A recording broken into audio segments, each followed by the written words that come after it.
Hello and welcome to New Wave Global.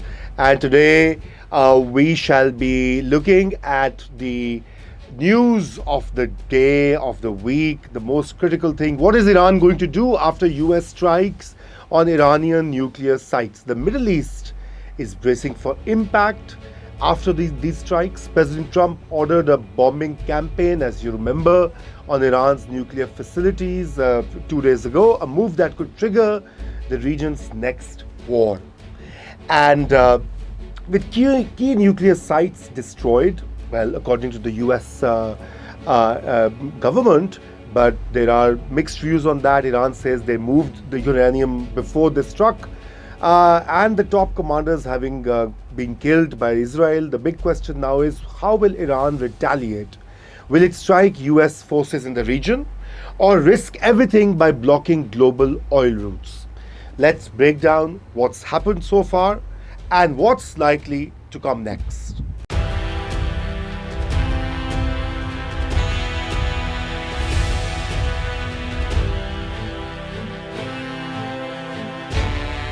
In what's now being called Operation Decisive Resolve, Trump's military-authorized air and drone strikes on Iran's nuclear sites, Natanz, Fordo, and Isfahan, crippling parts of its uranium enrichment program, and several IRGC command centers were also hit in these strikes.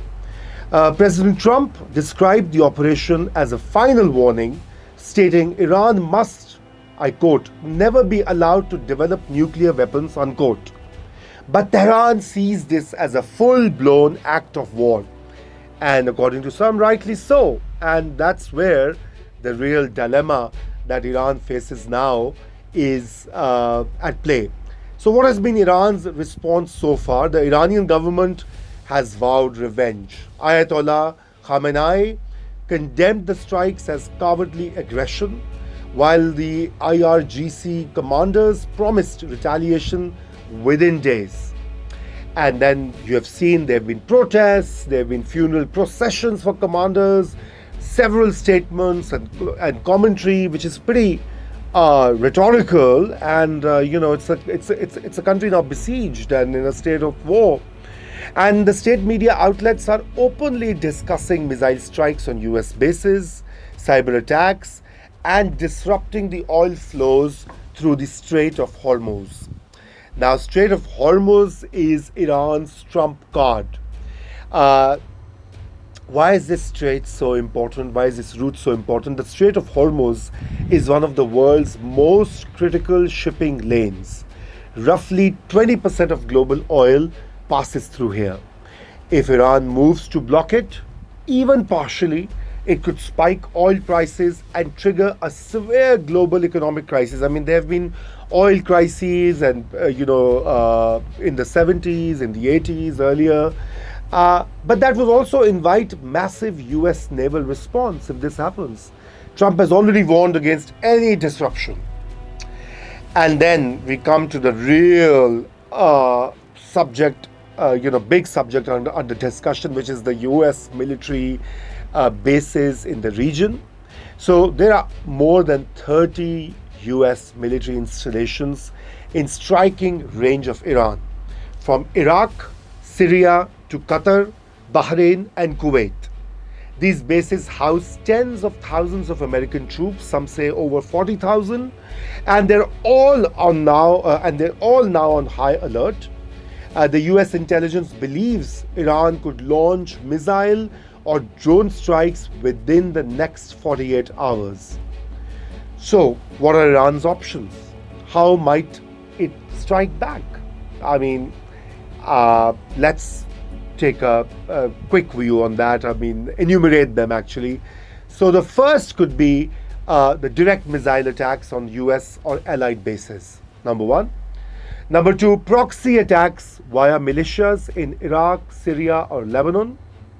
Number three, cyber attacks on US critical infrastructure. Well, I mean, Iran has some capability, but, it remains to be seen how far they'll be effective.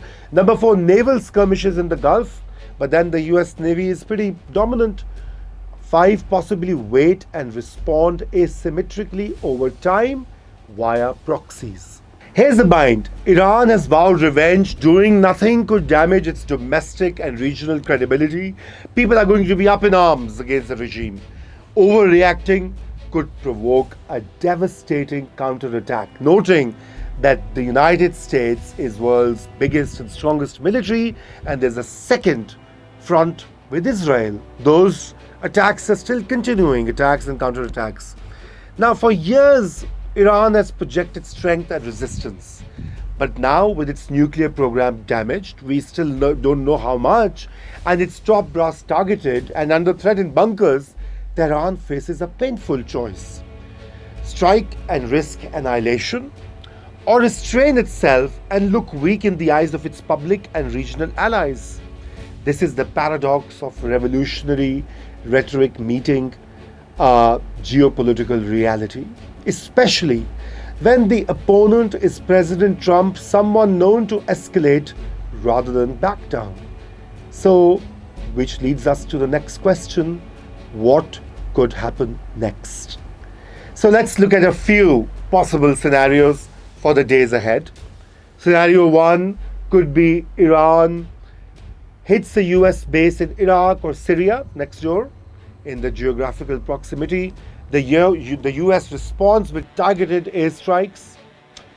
The second scenario, Iran uses proxies to attack US assets, keeping its own hands clean with the plausible deniability code here. And that's also going to invoke a reaction. Scenario 3, a tanker war begins in the Gulf. Iran targets commercial vessels to pressurize the West, but then remember, West is not so much dependent on the Strait of Hormuz than China, Russia and Pakistan. A full-blown war triggered by miscalculation or political necessity. All of these options would escalate tensions, not just for Iran and the US, but for the entire region, including Gulf allies and even Pakistan. And so the Gulf states, Saudi Arabia, Iraq, UAE, Qatar, Kuwait must be really wanting some kind of a solution, because they don't want this to expand. So we are in a perilous moment, friends. Iran has the tools to retaliate and the motivation to do so. More important than the tools is the motivation. But whether it chooses symbolism or escalation will define the next phase of this conflict. Trump's actions have redrawn the red lines. Now it's Tehran's move, and the US, as I mentioned earlier, the intelligence assessment is that in the next 48 hours, there may be a strike. So let me ask you, what do you think Iran will do? Is war unavoidable? Or is there still window, howsoever small, for diplomacy? Do comment below in this video. And if you haven't subscribed to New Wave Global, please do so. Until next time, that shall be very soon, given how things are changing. Stay informed, stay critical, and I shall be back with another video tomorrow. Thank you.